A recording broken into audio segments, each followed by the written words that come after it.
Obsessive compulsive disorder, or OCD, can be crippling for both the sufferer and their loved ones. It can manifest itself in many ways. Most people with OCD fall into one of the following categories. Washers are afraid of contamination. They usually have cleaning or hand washing compulsions. Checkers repeatedly check things. For example, the oven's turned off or a door is locked. They may continually turn light switches on or off. These are things that they associate with harm or danger. Doubters and sinners are afraid that if everything isn't perfect or done just right, something terrible will happen or they'll be punished. Counters and arrangers are obsessed with order and symmetry.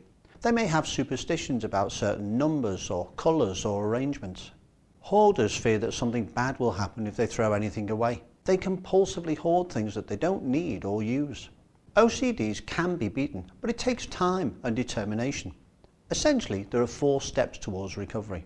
If you have an obsession, the first step is that you need to be determined to beat it.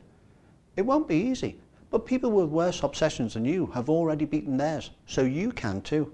Spend some time making certain that you're ready and willing to go through a bit of pain in the short term to be completely free.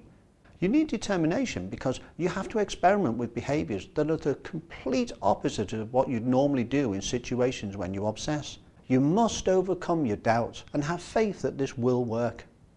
When these obsessions occur, the actual content of the obsessions is irrelevant.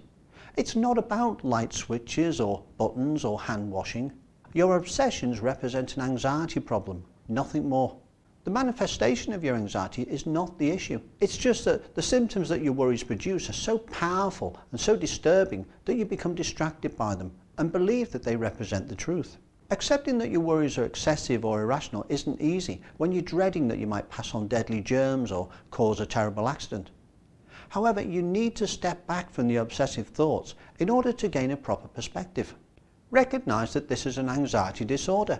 Keep stepping back mentally and say to yourself, I need to address my anxiety, not this specific obsession. The nature of OCD is that it will try to push you to do exactly the opposite. To think that this is all about whether the light switch is off or the buttons are correctly arranged, or that you haven't contaminated something. If you allow that thought to take hold, you begin to look for proof that it's correct, which is absolutely the wrong thing to do. You must address the cause of the anxiety, not your fearful obsessive thoughts. Most people with OCD believe that if they don't go through with whatever their ritual is, they'll remain in a permanent state of distress.